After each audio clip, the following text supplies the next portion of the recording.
In our lesson 47 today, we're going to do more first with unit multipliers. We're going to convert rate.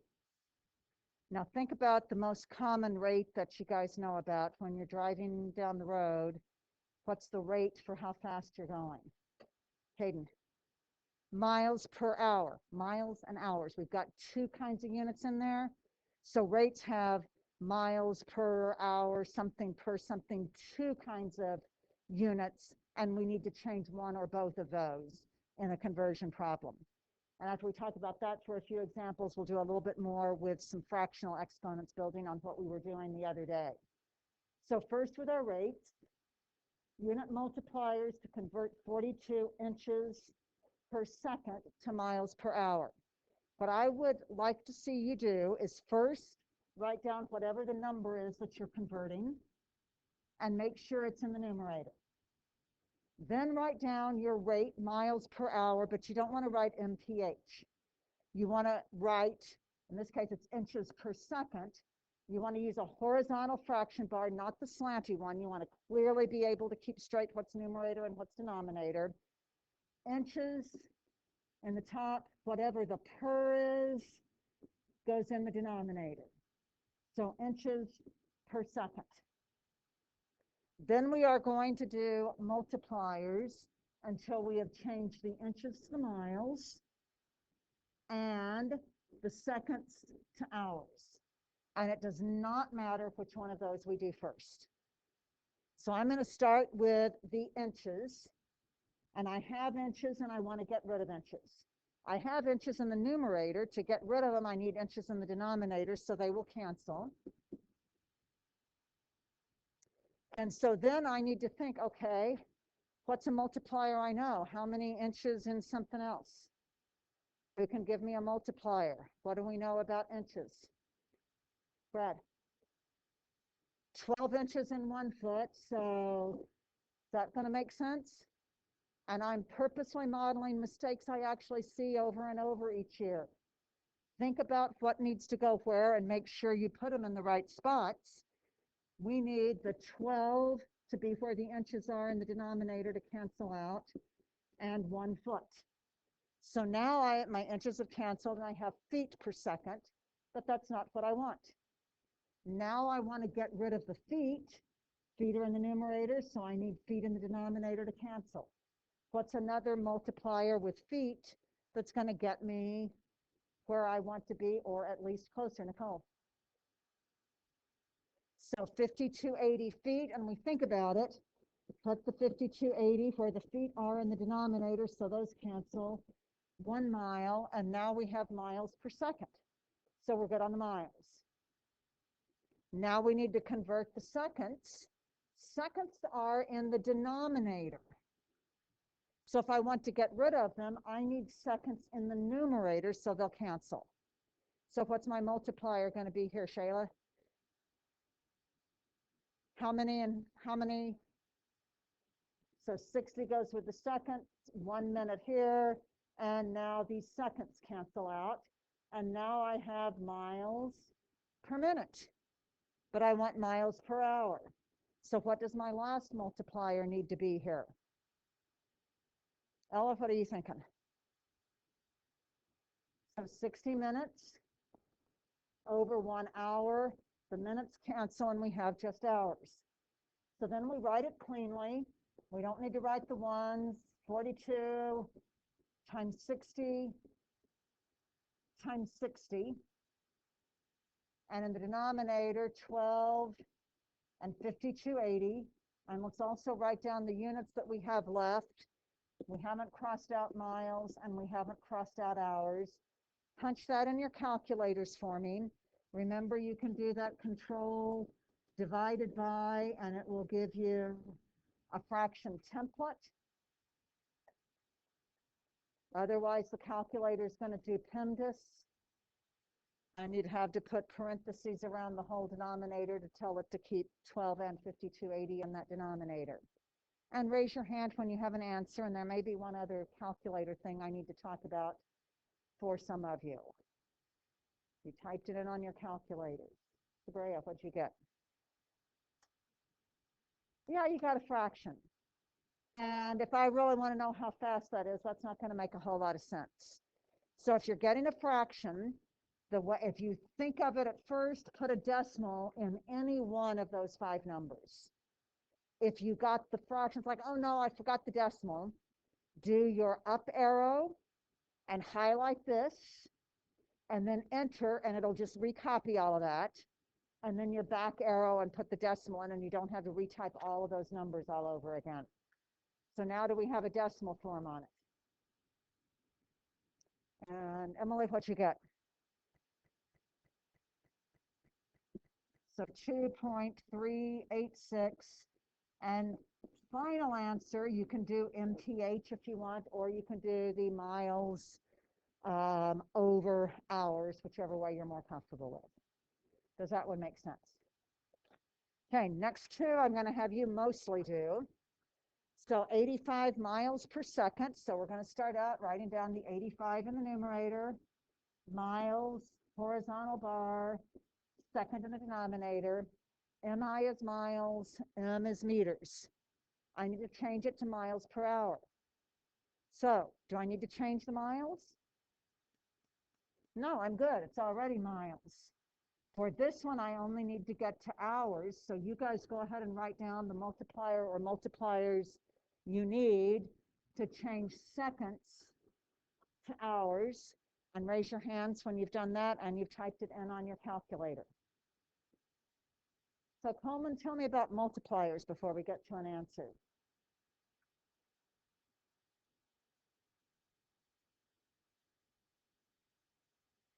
Excellent. 60 seconds over a minute, and we've gotten rid of the seconds. Is that what we need?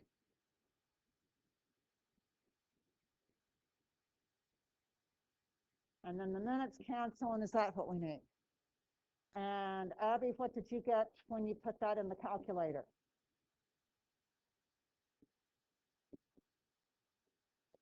And I should have written my clean multiplier form was 85 times 60 squared.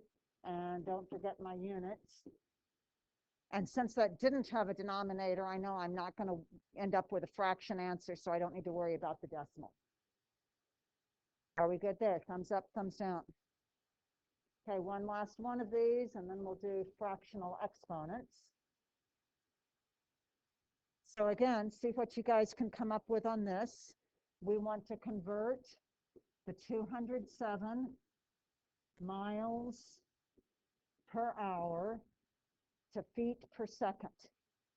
So get your multipliers in there, punch that one in on your calculators. Okay, well, I need some help with my multipliers. Yo-Yo, what did you do for the next multiplier?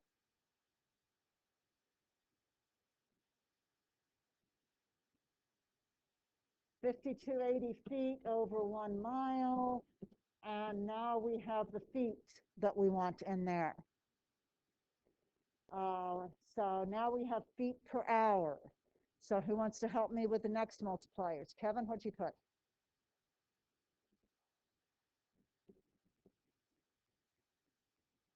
And we've got hours in the numerator and the denominator, and yes, 60 minutes in an hour, the same thing. And then what do we still need? Keep going. Kevin?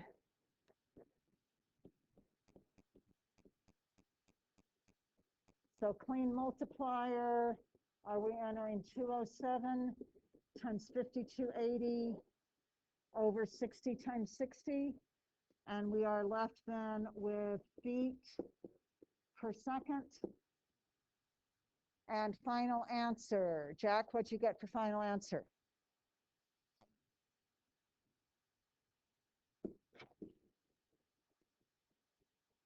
Feet per second.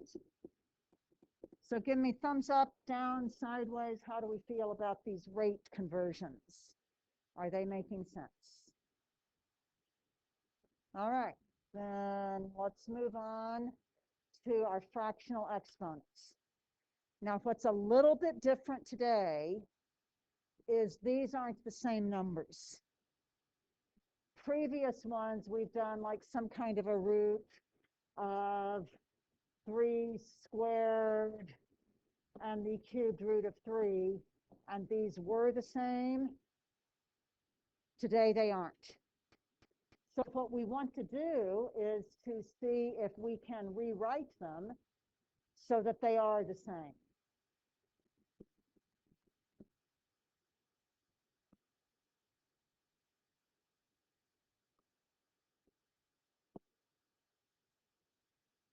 So we want to try to figure out, can we write 64 and 4 both as powers of the same thing?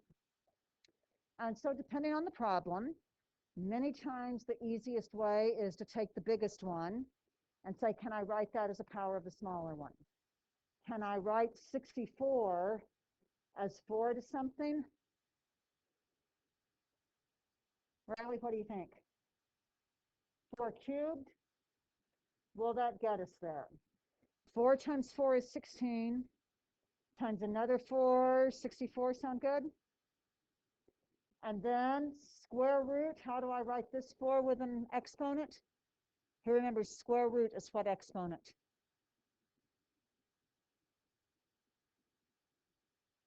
Leah? And that's just the inside part. I still have this cubed root on the outside. And how do I write cubed root as a fractional exponent, everybody? 1/3.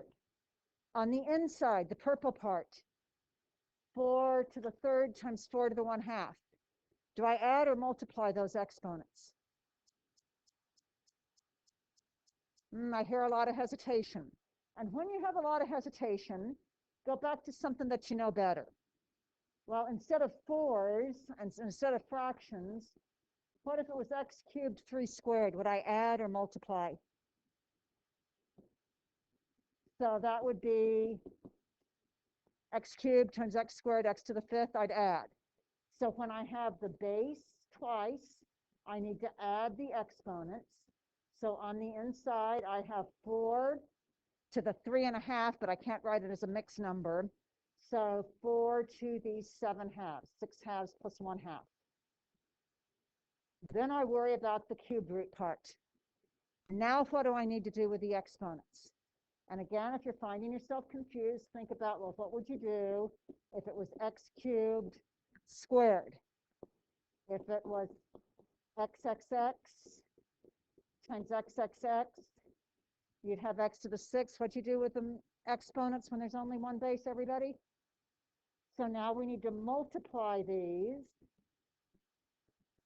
So we have 4 to the 7/6. And that is one way of writing the correct answer for this problem. I'm going to show you another way we could have done it. What if I looked at this first and said, oh, wait a minute, what's the square root of 4? Can I write 64 as a power of 2? I just got to figure out what the power is going to be. So let's see, 2 times 2, 2 squared is 4, times 2 is 8, times 2, so I'm up to 2 to the 4th is 16, times another 2, so 2 to the 5th is 32, times another 2, 2 to the 6th is 64. So I could rewrite this one as 2 to the 6th. So 2 to the 6th times 2 to the 1st is how much? 2 to the 7th on the inside, right? And you told me before that the cubed root means I also can write that as to the 1/3. So that's, wait a minute, those look like two different answers. However, they are equal to each other. Either one of those would be okay. You can tell that they're equal because I could have said this 4 was 2 squared. So there's 4 to the 7/6, and if I multiplied those exponents, I'd have 2 to the 7/3. So on one like that, I'd take either answer, but I'm wanting you to realize sometimes there's more than one way of writing the correct answer. Question, Evelyn.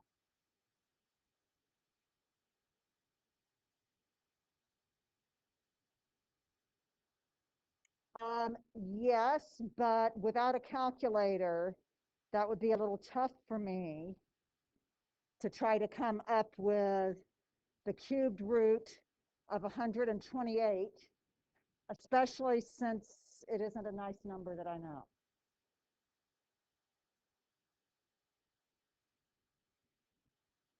Yeah, unless I have something more specific in there of what you need to do in the directions. Anything else? Okay, then let's try this one, and that'll be our last example for the day. This one should be pretty straightforward for you guys. Rewrite both of those as powers of the same base, 12. So I agree with what you guys got. We simplified the inside to 3 to the 5 halves. Then the 6th root on the outside took that to the 1/6 power, multiplied. And as you guys said, we got 3 to the 5/12. Anybody with a question on today's material?